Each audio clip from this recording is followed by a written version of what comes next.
বইয়ের পাতা মানুষকে যে শিক্ষা দেয়, জীবনের পাতা এর থেকে অনেক বেশি শিখিয়ে দেয়। সুপ্রিয় দর্শক, আসসালামু আলাইকুম। সকাল থেকে ভিডিওটা শুরু করেছি, কেন বলেছি ভিডিওর সাথে শেয়ার করব। আর আজকে সকাল থেকে যা করেছি এই পর্যন্ত সেটাই শেয়ার করতেছি। আজকে সন্ধ্যার পরে কোনো কিছু শেয়ার করব না, সন্ধ্যার পরে এক জায়গায় যাব, সেইটার ভিডিও আগামীকাল শেয়ার করব। সকালবেলা চাটা আগে খেয়ে নিয়েছি বা পান করে নিয়েছি। চাটা ছাড়া তো সকাল শুরু হয় না। এক কাপ চা দিয়ে কিন্তু সকাল শুরু হয়, তারপরে কিন্তু সারাদিনের ব্যস্ততার মধ্যে কাটায় যায়। তার মধ্যে অবশ্য শীতকাল আমি এখন বেশ কয়েকবার চাই খাই। তারপরে আজকে আমি আমার হাজব্যান্ডের অনেক পছন্দের একটা শুটকির ভর্তা, তোমরা কেউ কখন খেয়েছো কিনা আমি জানি না। ঢাকায় যদি কেউ হয়ে থাকে হয়তো বা খেতে পারে, বা সিলেটে অঞ্চলে কেউ তাহলে সেটা খেতে পারে। আমি এখান থেকে শুটকির ভর্তা বসিয়েছি এক চুলাতে, আর এক চুলাতে বসিয়েছি বিভিন্ন ধরনের সবজি, লাউয়ের ছিলকা, পাতাকপি সব কিছু দিয়ে একটা ভাজি আমি বসিয়েছি। আর এই যে বিখ্যাত সেই কী বলে কাসকি মাছ, সেই কাসকি মাছটাও ধুয়ে পরিষ্কার করে নিয়েছি একদম এটার জন্য। আর সেই যে সবজিটা আমি সিদ্ধ করে রেখেছিলাম, এটা এখন একদম কড়াভাবে একটু পাঁচফোড়ন দিয়ে বাগার দিয়ে নিচ্ছি। বেশ খুব ভালো লাগে, খুব মজা লাগে। পাতাকপি সব কিছু দিয়েছি তো, পাতাকপি, বেগুন, টমেটো, আলু যা আছে সব, টমেটো বলতে কাঁচা টমেটো সবই দিয়েছি। অনেক মজার একটা সবজি ভাজি এটা। তারপরে এই যে ইয়াটা, যে কাসকি মাছটা, কী বলবো, এই মাছটা আমি ভাবছিলাম কি যে একদম খাওয়া যাবে না, কিন্তু এই মাছটা যে চুলার উপর পড়লে এত ঝরঝরা হয়ে যাবে সেটা বুঝতেও পারি নাই। দেখে আমি কিন্তু সমস্ত পেঁয়াজ, 3-4 কোয়া রসুন, কাঁচামরিচ দিয়ে পানিটা যখন ভালো মতো সিদ্ধ হয়ে গিয়েছিল পেঁয়াজটা, তারপরে উপরে শুটকিগুলি দিয়ে আমি ভালো করে সিদ্ধ করে নিয়েছি শুটকিটা। তারপর আমার বাটার পালা। এখানে সেই কাসকি মাছটা রান্না করার জন্য এখানে কিন্তু 1 কেজি, পুরো 1 কেজি মাছ আমার কিন্তু আমার ঘরে লেগে যায়। তারপর এখানে কিন্তু টমেটো, আলু, বেগুন, পেঁয়াজ, কাঁচামরিচ যা আছে, ধনিয়া, জিরা সব একসাথে দিয়ে ভালো করে চটকাইতে আবার একটু চিনিও দিয়ে দিয়েছি। ভালো করে চটকাইতে কিন্তু আমি এটাকে একদম লেথা ব্যথা বানিয়ে ফেলেছি। বানায় সাইডা চুলাতে দিয়ে কতক্ষণ আমি এটাকে কষিয়ে নিয়ে তারপরে আমি আমার কি বলে এই মাছগুলো আমি দিয়ে দিয়েছি। এই মাছটি কিন্তু বাজার আমি করেছিলাম, বাজারটা ভিডিও আমি দিই না, বাজারের ভিডিওটা আমি দিয়ে দিব। খুব ইন্টারেস্টিং ভিডিও ছিল এটা আমার। তা যাই হোক, মাছটা যে চুলাতে দিয়েছি মানে গরম তাপ পেয়েছে, মাছগুলি একদম ঝরঝরা। লোকটা কিন্তু বলেছিল এটা নদীর কাসকি মাছ, একদম নদীর কাসকি মাছ। এই দেখেন আমার শুটকিটার ফাইনাল লুকস হচ্ছে, ফাইনাল লুকস না, এটার বাটার সময় হয়েছে। এখন এটা বেটে নেব। একদম ঢাকাইয়া আমার শ্বশুর বাড়ির একদম পুরানো একটা রেসিপি, কি বলবো, এটা বানাই দিলাম। আমার স্বামী অনেক খুশি হয় এই ভর্তাটা বানিয়ে দিলে। যাই হোক, এই মাছটা যে চুলাতে দিয়েছি গরম পেয়েছে, ঝরঝর করে বালুর মতো ঝরঝরা হয়ে গেছে এই কাসকি মাছটা, কি বলবো। আমার তো মনটা আনন্দে নাইচে উঠছে। আল্লাহ রে, কী ব্যাপার, কী সুন্দর একদম ঝরঝরা হয়ে গেল। আর আমার কিন্তু শুটকির ভর্তাটা কিন্তু পাটায় বেটে নিচ্ছে। এই দেখেন বাটা কিন্তু এইভাবে, এর চেয়ে বেশি আর হবে না। আমি জাস্ট শুটিং করার জন্য কি বলছি, তুমি আবার একটু হালকা পাতলা নাড়া দাও। যাক, এই ভর্তাটা হলে আমার স্বামীর আর কিছুই লাগে না। আর সাথে তো আমার স্বামীর পছন্দের মতো একটা ডাল রান্না করে নিয়েছি টমেটো দিয়ে। আর যা বলতেছিলাম যে এই ঝরঝরা মাছটা কী করে যে ঝরঝরা, একদম গুড়ি মাছটা আমার চোখেই লাগতেছিল না। খালাকে আমি দেই নাই, আর আমি নিজে এটা ধুয়ে পরিষ্কার করে নিয়েছি। আর এই দেখেন ডাল আমাদের আগেইকার সময় আমার মা চাচিতে দেখতাম এইভাবে কিন্তু মুছে নিত, পরিষ্কার করে নিত, যে কোনো একটা ন্যাকড়া দিয়ে, কাপড় দিয়ে, অথবা দেশে তো জোর থাকে, জোর দিয়ে প্রত্যেকটা ভাতের পাতিল, তরকারি পাতিল এইভাবে পরিষ্কার করে নিত। হ্যাঁ, তারপরে কিন্তু আমরা ভাগ দেবো। এ তো বিরিয়ানি হবে, বিরিয়ানির জন্য কিন্তু মাংস কষানো হচ্ছে। আর সেই আমি কি বলি, আমার সেই বিখ্যাত মাছের কথা আগে বলি নেই, একদম ঝরঝর হয়ে গেছে। সেই জন্যই বললাম যে বইয়ের পাতা যা শিখায় তার চেয়ে বেশি বাস্তবতা অনেক কিছু শিখে দেয় আমাদেরকে। আমি মনে করেছিলাম যে নরম, এটা খাওয়া যাবে না, গন্ধ তো না, নরম তো না, কি বলবো, এত মজা ছিল মাছটা। আর চুলাতে দেওয়া সাথে সাথে মাছগুলি ঝরঝরে হয়ে গেলো ভালোর মতো। আমার এত মজা লেগেছে, বিশ্বাস করবেন, আমার খুব ভালো লেগেছে। যাই হোক, মাছ কিনে আমি ঠকি নাই, মাছ কিনে কখনো ঠকতে পারি না, তাই না? তা যাই হোক, মানে হাজব্যান্ড খেয়েও বললো যে এত মজা হয়েছে, সবাই ঘরে এত মজা হয়েছিল। আসলে দেখতে মানে বলে না, আগে দর্শনধারী তারপরে গুণ বিচারী। আমি এইবার কিন্তু মানতে পারলাম না যে দর্শনধারী কিন্তু না, এটা হচ্ছে কী বলে, আগেই গুণ বিচারী হয়ে গেল, দর্শনধারী হলো না। তা দেখতেই পেয়েছেন বিরিয়ানির জন্য অনেক মাংস কাটা হয়েছে, চিকেন কাটা হয়েছে, বিফ কাটা হয়েছে। এখান দিয়ে দিক দিয়ে 5 কেজি বিফ আর এদিকে চিকেন কাটা হয়েছে। আর এদিকে প্রিপারেশন সব নেওয়া হয়েছে, শসা, সালাদ, যা যা লাগবে, লেবু টেবু সব। বাকিটা আমি বলবো না, কেন কী হয়েছে আমি কিছুই বলবো না, বাকিটা আমি শুধু ভিডিও দেখাচ্ছি। আর বিরিয়ানি বসায় দেওয়া হয়েছে। আর হচ্ছে একটা করা হচ্ছে 5 কেজি, টোটালি 5 কেজি 6 কেজি।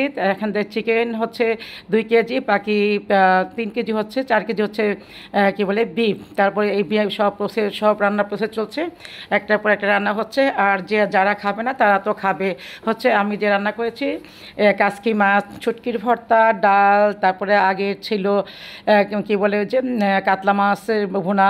আর ওই যে আমি বলেছিলাম না আমি একটা লাইট এনেছি, সেই মিস্ত্রিও চলে আসছে আজকে একই সাথে। মানে সব কাজ এত ঝামেলা সকালবেলা হয়ে গেল 12টার মধ্যে এই সমস্ত। এই দিকটা আমার রান্না বাড়া, ওই দিকটা ধোয়া পাসলে, এদিকটা কী বলে যে আরেকটা মিস্ত্রি আসছিলো, ওই কাজটাও করে গিয়েছে। আর এখান থেকে এই মিস্ত্রিকে আজকে শুক্রবার, আজকে না পেলে ওনাকে আবার 7 দিন পরে আসবে। উনি প্রতি শুক্রবার দিন আমাদের এখানে আসে, পানি মিস্ত্রি, প্লাম্বার মিস্ত্রি, সব মিস্ত্রি আসে। এই তো ফাইনালি আমার এই লাইটের লোকসটা, এই লাইটটা এনেছিলাম। অনেক আপুরা বলছিল দেখাই আপু, এই যে আমি শেয়ার করে দিলাম ভিডিও। এখানে আগেই তো একটা ঝাড়বাতি ছিল, জাবির বারবার টেবিলে উঠে উঠে টানাটানি করে যে কোনো মুহূর্তে পড়ে যাওয়ার সম্ভাবনা আছে, সেই জন্য আমি আমার বেডরুমে নিয়ে আসছিলাম। তারপরে এখন আবার নতুন করে এটা একদম সিম্পলের মধ্যে লাগিয়ে নিয়েছি, নিজেই যেন এটা আমি ক্লিন করতে পারি। যাই হোক, এটা হচ্ছে সন্ধ্যার পরে 7:30 8টার দিকে আমরা 3 বান্ধবী মিলে চলে আসছে। আমাদের একটা বিয়ের দাওয়াত ছিল, বিয়ে বলতে এটা হচ্ছিল একটা কাবিনের অনুষ্ঠান। ছেলে থাকে, ছেলের মা, তারপরে ছেলে সব টেলিফোনে বিয়ে হয়েছে। আমি অবশ্য এটা নিয়ে দ্বিতীয় বিয়ে দেখলাম, মানে টেলিফোনে বিয়ে। এর আগে আমার হাজব্যান্ডের আরেকটা ফ্রেন্ডের বিয়ে হয়েছিল, সে ছিল অস্ট্রেলিয়াতে, আর ঢাকাতে হয়েছিল তার মেয়ের বিয়ে। তো ওই একটা অনুষ্ঠানে দেখা হচ্ছিলাম, তারপরে এখানে ওই দেখলাম। আর এই দেখলাম আরেকটা দ্বিতীয় টেলিফোনের বিয়ে। আমি এই দ্বিতীয়বারের মতো আমি দেখেছি, আর কখনো দেখি নাই। তো যাই হোক, আমাদের সেই ভাবি তো আমেরিকা থেকে চলে আসছে। ও আসছে প্রায় 17-18 দিন হয়েছে। এর মধ্যে ওর আবার বোন এসছে, ওর ভাবি আসছে, সবাই আসছে। ওদেরকে নিয়ে বেশ কিছু সময় ব্যস্ত ছিল। এর মধ্যে এখানে আমরা চলে আসছি, 3 জন একসাথে গিয়েছি। অবশ্য ও চলে আসছিলো আমাদের বাসায়, থেকে আমি ওই পাশের ভাবি আর তারপর হচ্ছে এইভাবে সবাই মিলে একসাথে চলে গিয়েছি কে বলে ওই যে আমাদের সেই বিয়ের অনুষ্ঠানে। তো যাই হোক, মানে খুব ইন্টারেস্টিং। প্রথমে একবার একদম উপর থেকে একবার ওয়েলকাম ড্রিঙ্কস খেয়ে আসছি, তখন অবশ্য ভিডিও করি নাই। একটা ভিডিও করার জন্য একটা পরিবেশ লাগে, বা কী বলে একটা, আমি পরিবেশই বলবো, যে সেখানে আমাদের মতো মানুষ ভিডিও করতে পারে না। যখন নাকি উপরে আসছি তো তখন দেখলাম যে সবাই একদম A to Z, ছোট বড়, বুড়ি বুড়া সবাই ভিডিও করতেছে। এখন আমি কেন থাকবো, আমি কিন্তু আমার ক্যামেরাটা দিয়ে দিয়েছিলাম ভাবিকে, ভাবি তুমি একটু ভিডিও করো। তো ভাবি ভিডিও একটু করেছে, করার পর দেখি ভাবি নিজেই ভিডিও করতেছে, বলে আমি তোমাকে ট্রান্সফার করে দেবো। তো যাই হোক, দেখেন সবার হাতে।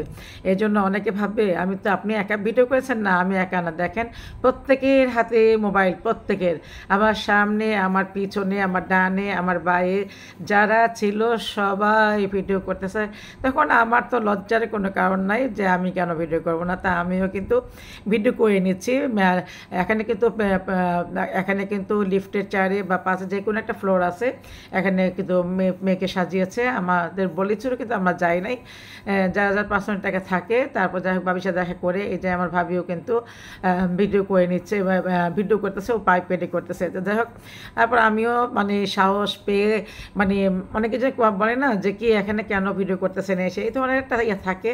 তারপর আমিও করতেছি।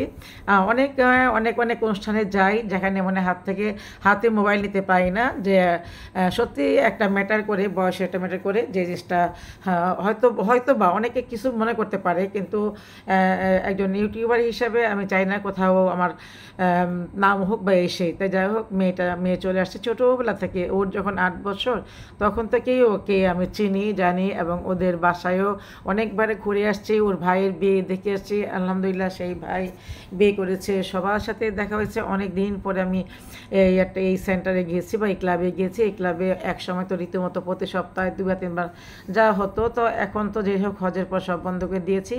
এই তো আমাদের সেই মেয়ে, আর এখানে পরিচিত অনেকে চলে আসছে।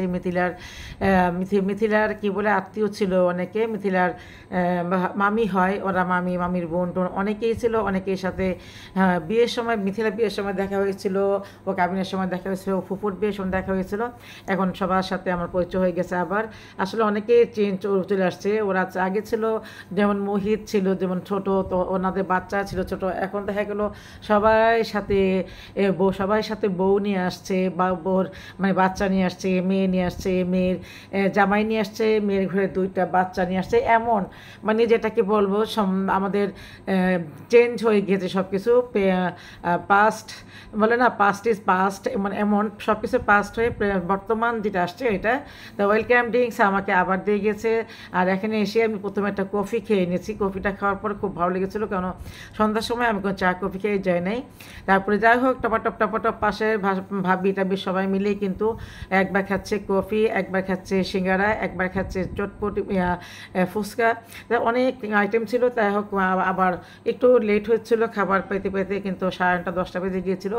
ওর মধ্যে ক্ষুধা লেগে গিয়েছিলো। তারপরে কিন্তু জুস টুস সব খেয়ে নিয়েছি। খাবার চলে আসছে, খাবার আসছিলো চাপাতি, রুটি, তারপরে বারবিকিউ চিকেন, বারবিকিউ কী বলে চিংড়ি, তারপরে বিফ কারি, মাটন কারি, তারপরে হচ্ছিলো কাচ্চি। যাই হোক এই সমস্ত ভারী খাবারগুলি আমার ভালো লাগে না, খাই নাই। আমি আসলে পায়েস, আমি একদম সকালে ব্রেকফাস্টের মতো আমি কিন্তু পায়েস দিয়ে এই যে রুটিটা ছিল রুটিটা খেয়েছি।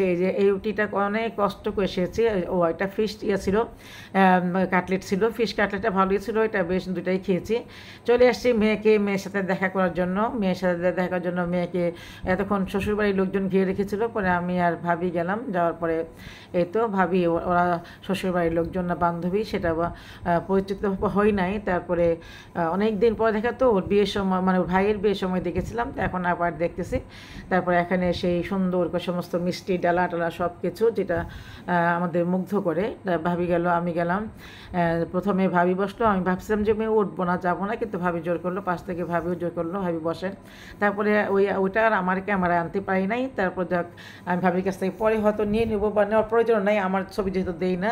ওখান থেকে খাওয়া দাওয়া সব শেষ করে আর তখনই হাজব্যান্ড আর ভাইয়ের উপরে আসছে, আর আমরা চলে আসছি রিসিপশনে। গাড়ি ডাকতে একটু সময় লাগতেছিল, এই জন্য। আর সময় যেমন তেমন আমরা নিচে বসে কিছু খাবারের অর্ডার করছিলাম, বাসায় নিয়ে আসবো, যে ফাস্ট ফুড কিছু অর্ডার করেছি বাসায় আনার জন্য। 2 ভাবি নিয়েছে, আমিও নিয়েছি জারিয়ার জন্য ক্রোসেন্ট।